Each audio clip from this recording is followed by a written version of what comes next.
welcome. This is Dr. Joe Connor, the Connor Bubble, and we're glad you can join us. And we're going to be talking about technology and innovations in schools and what you can do to improve yourself in terms of technology and technological education, and what you can do to encourage schools to become more effective in this century, in the 21st century, in reaching the children of the 21st century. And that's where my special guest is going to be Marquett Burton is going to be talking about that. We first met, I was coming from being a volunteer and judge at the Intel International Science and Engineering Fair at the LA Convention Center, and just going on to the Pasadena City College campus to take care of some of my aquaria. We have a couple of aquaria on campus, and one in the campus center is a freshwater tank. And I was just going to get some water, and one of the colleagues on the campus introduced us, and then right on the spot, I knew he would be a perfect guest to come to share some of the positive things he's doing in technology. Well, Mr. Burton, thank you for coming to the Connor Bubble. And also, I found out he and I are from Arkansas, from Arkansans. You catch that? I'm from a little small town, you know, with like 600 people now, something like that, 1,200 at its heyday, you know, called Cotton Plant, Arkansas. But it was a hub of science and technology and education in the day. And it's trying to make a comeback. And so I'm trying to work with some colleagues there to try to improve. I was talking with one the other day about a library, bringing some historic documents back to Cotton Plant, Arkansas. And you're from which little town? See, I actually grew up in Pasadena, but my folks, my grandmother, and all of them are from Lone Oak, Arkansas. So I wish I could claim it. Okay. I couldn't even tell you. Okay. If they showed me a map, I'd have to guess. Oh, you have to guess. Okay, well then, that's okay. Well then, your roots from Arkansas. That's right. That's fine. Tell us a little bit about your educational background. Sure. I went to public school in Pasadena, California. Tested out of school at 16, not because I was particularly bright, but because I didn't find the school structure was doing very well for me. A little bit boring. So I tested out at 16, started Pasadena City College, went through there in a year, transferred to Berkeley, finished a bachelor's in political science, then did a master's at Johns Hopkins in Baltimore. Oh, okay. When were you in Johns Hopkins? I stayed across the street at Johns Hopkins. Right, you know where the track is on the Homewood campus? I know exactly what you're talking about. And there's across the street is a high rise. I stayed in there when I was a faculty member in the School of Pharmacy in Baltimore. So you've been following me around then? Yeah, well, you've been following me around. I was there. Then I came back to Pasadena City. I came to Pasadena City College in 1993. Okay. And so I've been there since then, teaching in the biology department. But Baltimore is an interesting city. Sure. And you got your master's at Johns Hopkins? I did. And what was the subject again? It was in teaching. I did Teach for America over there. Okay. So yeah, taught in Baltimore City schools. Well, that's tough. Yeah, really. it is. But you know what? As you said, Baltimore is a city a lot of people say things about, but they don't know enough about it. So they speak about the crime, they speak about the poverty, but what they don't mention is Baltimore actually has the highest per capita of individuals with advanced degrees. Most educated city in the country. Interesting. Well, Baltimore, I used to go down to the Inner Harbor all the time. Okay. And I just love the Inner Harbor. Sure. Also took a cooking class. They have downtown in Baltimore. They have these culinary schools. Okay. Leave work early, go and take some culinary classes. Well, you got to invite me to dinner. Hey, well then I'm going back to go eat some crabs. You know, go back for maybe a week or so and visit some friends and go to the Eastern Shore. Right. All the crabs you can eat on the Eastern Shore. Hey, man. I'm watering already. Yeah.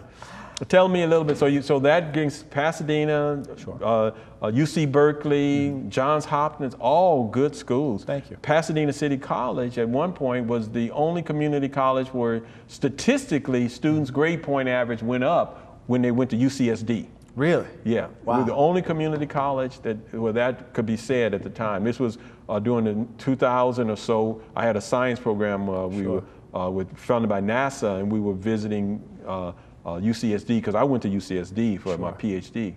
And then would take students back periodically. The dean at that time, his name was James Bond, was telling us about that information. Okay. But Berkeley, Johns Hopkins, and then after Johns Hopkins, what happened? Then after Johns Hopkins, I actually started running a nonprofit at Hopkins Med. So what we did is we worked with students who had psychosocial challenges, organized about 200 volunteers around them. It was a 10-to-1 ratio, and made sure that they graduated high school and went into university. And then I also worked for the mayor in Baltimore. Then I went into private industry. One? Stephanie Rawlings Blake. Blake? Yep, SRB. Okay. All right. And it was a pleasure. And so for her, I was the liaison between her and the CEO of City Schools. So stayed in education the whole time around, and then went into educational technology and software. So that kind of put me where I am today. Well, that's good, because that whole thing in Baltimore has such a rich history. Not only the Star Spangled Banner being done there, and then you got the B&O Railroad, you got all this kind of stuff going on there. There's so much rich history. That's right. And for someone with a technological background, I think that is a good foundation to be on, because you know the origin of so much technology, and you're part of that. So why are you doing what you're doing now? Great question. So I worked for a software company, and I had the pleasure of visiting over 100 schools in the United States of America, from small towns like Sequim, Washington, to Salem, Oregon, to Los Angeles, to Miami, and of course Baltimore. And I noticed a couple things that are missing in education. So for example, if you look at the American university system, we have two challenges. The first challenge is that for first-time freshmen who are supposed to graduate in 4 years, only 40% graduate. So if you had to put a letter grade on the American university system, it would be what? F. It'd be an F, right? Which is sad, because we're supposed to be top of the world in a lot of things, because we're a very developed country. Then the second thing, for students who actually do go through and graduate, they find that they're troubled in the job market. They suffer unemployment. They don't have the right skill set. And so find those two challenges. I first asked myself, how can we get more students to graduate? And then secondly, how can we ensure that they're learning the right things while they're in university? So that's what really got me into educational technology. And so how are you going to help to meet those challenges? Good question. So there are two things in terms of getting students to actually be successful in university. Okay.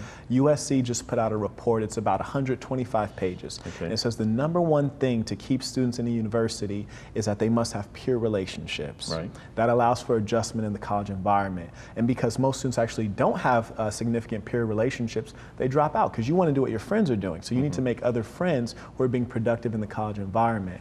And so what I do is I produce a mobile app called Smarty Pants. And before I tell you a little bit about the app, let me tell you why nothing like it exists. And it's kind of sad when you think about it. So college students pay all this money to go to school, right? But when products are created in the educational technology space, they're marketed toward institutions and to professors like yourself, right? So they rarely make tools that are going to help students directly, because students don't pay for it. The schools pay for it, or the professors choose to adopt a technology or a textbook, right? So my technology, Smarty Pants, it allows students to create study groups with just 3 taps on their mobile phone. And we know study groups are useful because collaborative learning means students learn more, they retain what they learn longer, and they have higher course satisfaction. Over 375 academic studies to verify that. And the second thing it does is allow students to get quick answers to their questions using push notifications from their mobile phone. That's important, because at 3 a.m. before that midterm, every student in the class is up studying. Now, if you're in a lecture hall of 300 people, why should you be doing that alone? Why shouldn't you have access to all 300 of those people in their brains? In the old school, collaboration is cheating. In the new school, if you don't collaborate, you go out of business, right? I've never been at work where they tell me, don't ask for help if you don't know how to do something. And so it's helping students do school in a modern way. Okay. Well, that's very good, because I think of my own experience when I went to SC. I don't know if you're familiar with Jefferson High School in LA. Yeah, sure. I went to Jeff, and knowing Jefferson High School, when I was going there, I graduated in '69, it was like 99% black, right? A few Hispanics, maybe a few Asians in there. And then when I left on a Friday, that Monday I was at SC. Oh. Now that's a culture shock. Yes, sir. And what you were saying about the community, what helped save me was that they had a program there at SC where you can, a professor will take you in and stuff like that, and work in the lab. So Dr. Peter Sugarman was one there, and some of my became friends, had raised some funds and did scholarships, and actually one of my good friends, his last name is Burton too, Larry Burton. Burtons are good people. Yeah, good people. He the one recruited me from Jefferson High School, 'cause I was planning to go into UCLA. But he recruited me because he had a full scholarship for me. You don't argue with that. I can't argue Right. with the money. You Right. follow the money. That's right. But in the context of that, is the Black Student Union became that community that you talked about, that were able to help a lot of us to get through. And now we meet together regularly in Vegas and stuff like that for unions and stuff like that. One is an administrator at a university, and now he was a fundraiser. And another one is a physiatrist, got a big practice in New Mexico. Wow. One is an attorney in Orange County. Another is a retired engineer. And then we got another one working in media in the county. Right. And so we get together and reminisce and stuff like that. But those communities that you alluded to is what I want the audience to be aware of. Is we are living proof because we went through those communities. It's not just, it's everybody needs somebody to be a part of. You mentioned a couple really good points. And when I taught in Baltimore City, it was the same thing, 100% black school, which I thought was surprising. Integration did not touch down in this location. And not only African-American students are suffering isolation in the university system, it's many students. And the problem, one, you spoke of the success, is that you guys still keep in contact, right? So clearly those were significant relationships, right? And the important thing that a lot of folks are not realizing when we talk about things like networking in the real world is they're meeting so many people, but what makes you successful is meeting people who A, have a skill set that's useful to you, and B, are actually your friends. So it's not about networking, it's actually making those friendships so that when you call, they call you back, right? And they can actually collaborate with you. And that's what we use the app for, is to make those significant connections with other students. So how would people get more information about this technology? Great question. So we have a website, but I actually like directing people to our Facebook page, because if they're students, then we can see what university they're with and we can connect them that way, which is a little bit smarter. So they can go to facebook.com/SmartyPantsApp. That's that's APP. So one word, Smarty Pants App after Facebook. Well, that's good, because I think on this program we had a young lady. She was one of the vice president's granddaughter, who was also involved with one of my NASA activities, and she was a guest on the program. This was 2006 or somewhere around before Facebook came on the scene. Whenever that was. And before Facebook, she was like a teenager, and she was talking about she wanted to go and study internet communities. Myself and Dr. Clay, who was a co-host we were doing it together, interviewing this young lady. We had never heard of online communities, and this young lady was talking about online communities back, over 10 years ago almost. Before Facebook, she was talking about this kind of online communities. And this is the kind of thing that you're talking about, that type of innovation, and that you have a mechanism to actually make it a corporate kind of success thing. Along that line about the things that are missing, one of the things that I'm passionate about is changing the fundraising paradigm in the United States. I call and talk to state superintendents in local communities, and PTAs and stuff like that, and college presidents.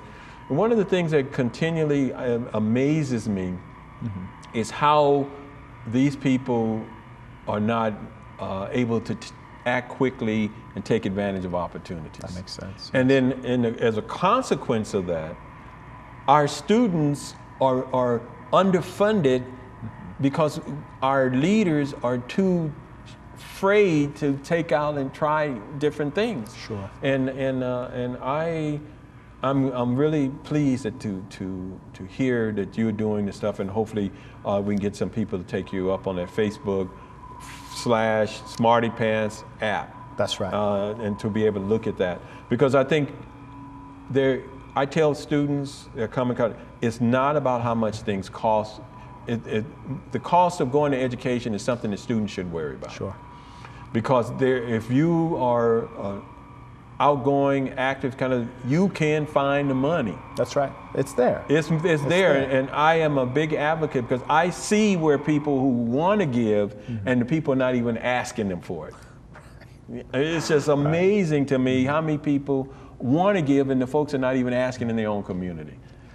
You know, what you say is really interesting, and I experience it perhaps not on a fundraising side of things, but on the adoption side of things. So, for example, you're basically saying, you might have an administrator or an institution that is slow to adopt something, which is why we don't have the kind of innovation in schools we should have, because these are bureaucracies, and sometimes they're government-run bureaucracies if it's like a Cal State LA or something like that. Right. But the neat thing is that we're, at least for us as Smarty Pants, we're able to actually go directly to students, put the app on the App Store, and a student can come in and say, hey, I got 300 people in my lecture hall, which, truth be told, that's a disadvantage until they use our app. Then they can access everyone else's brain. They can download it straight from the App Store, tell all their friends to get on it. So we can start from the students organically. But it's all just occurred to me.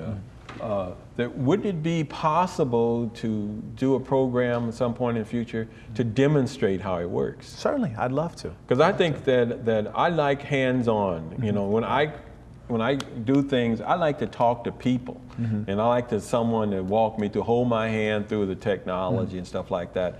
But young people are quick. Yes. But I'm old school. I need somebody to hold my hand. I like to see that so I can maybe share with my students. Because I also am a big advocate of team efforts. Yes. In my marine biology class today, we had students do a team review for the exam. And it was a shock I hear this conversation and say, this is weird, where they are actually going to get points for asking questions and points for answering questions as a part of the learning process.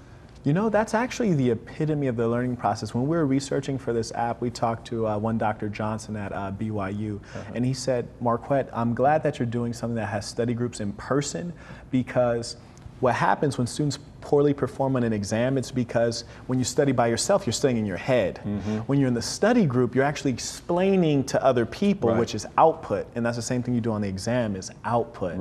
And so what you're saying is completely accurate. Now, do you read Malcolm Gladwell? All the time.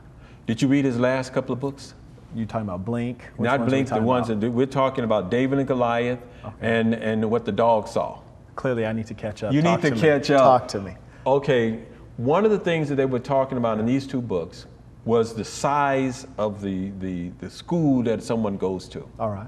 They were talking about the discussion about a big fish in a small pond or a small fish in a big pond.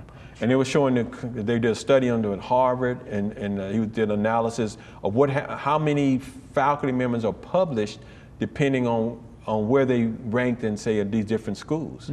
And they were talking about that faculty members from a smaller school but did well from that smaller school are publishing more than some of the people that went to Harvard because they were, see, if you are in Harvard, then everybody is really a top tier. And so if you are 91 percentile, and everyone above you, and you're like the lowest man on the totem pole, the 91 percentile. But if you were at someone who is at a school like a smaller school, you're 89th percentile, but you're the top dog.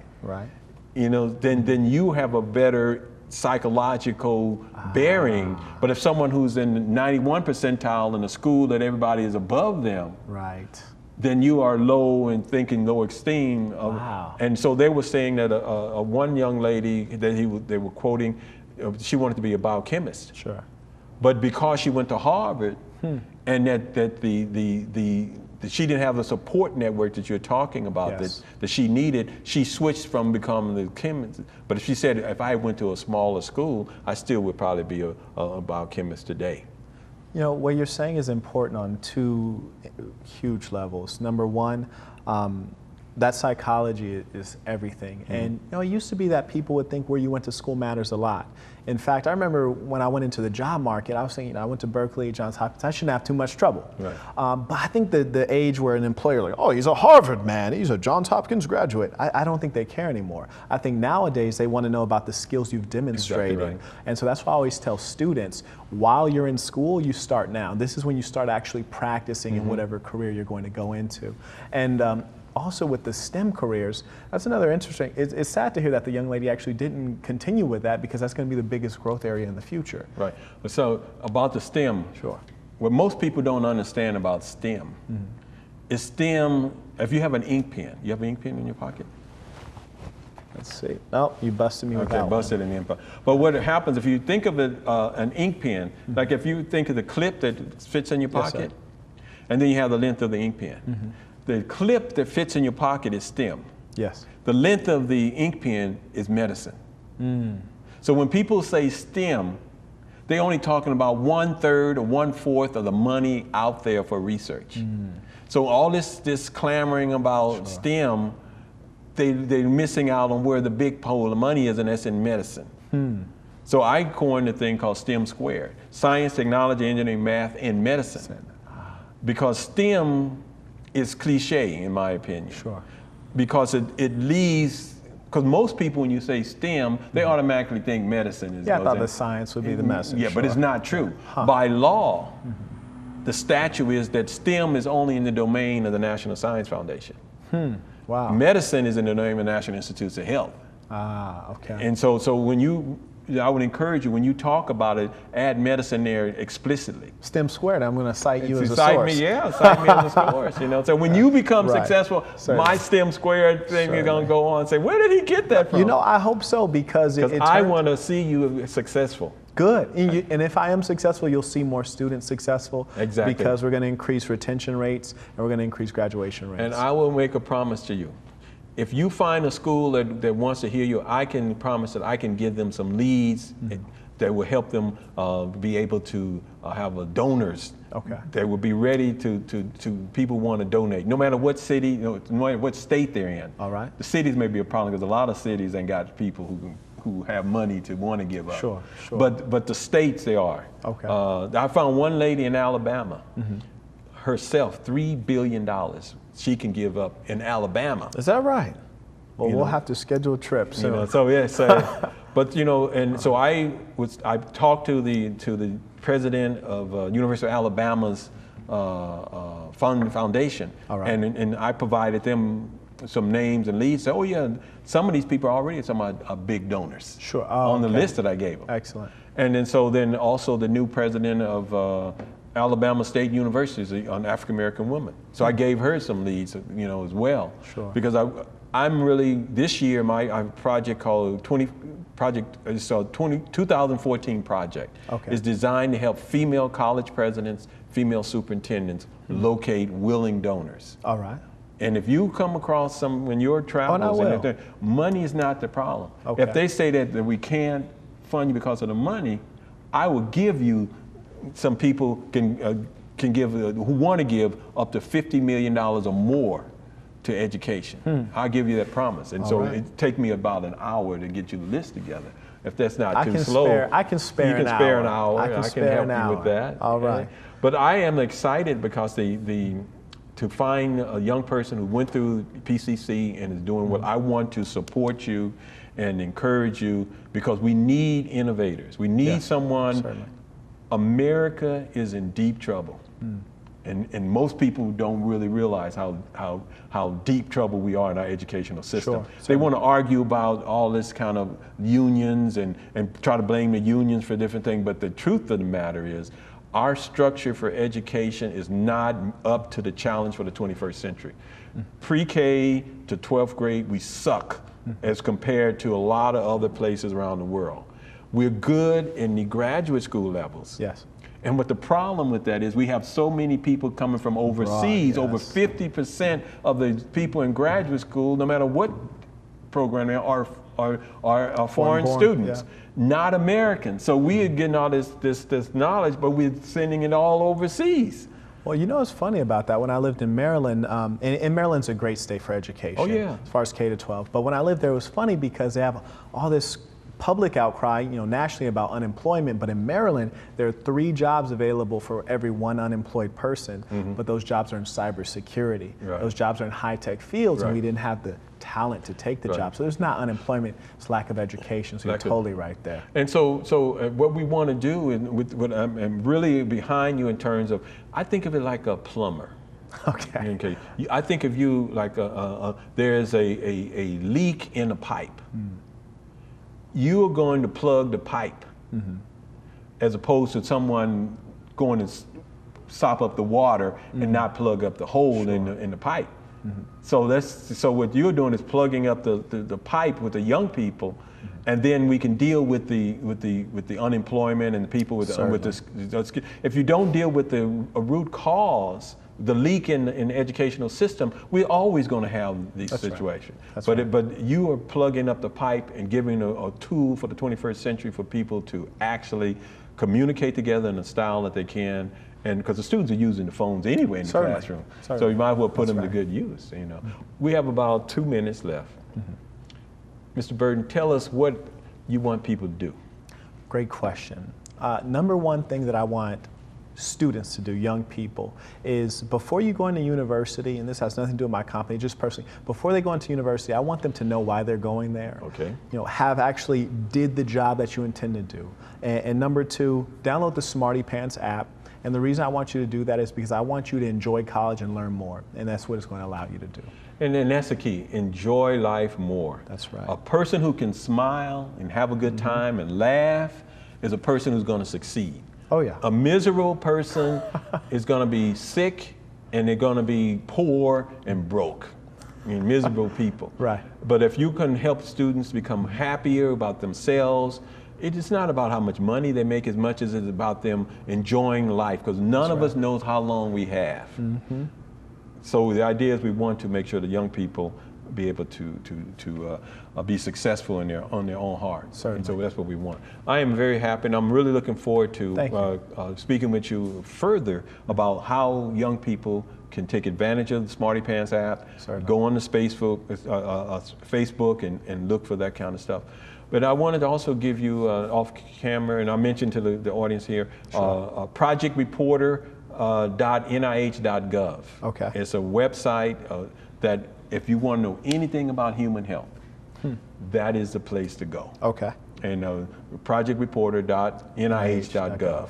And so this is something that I'm excited again about the programs and this year that we have in Pasadena Media Group. It is just, I'm excited about what we're doing, the new studio, the staff, and I'm just so happy that you're watching the Kind of Bubble. Watch the other good programs we have on Pasadena Media, because all of them are dedicated by passionate people to help you meet some of the challenges that you're facing in your family and friends and neighborhood in the 21st century. Thank you for watching the Kind of Bubble, and you have a fantastic day.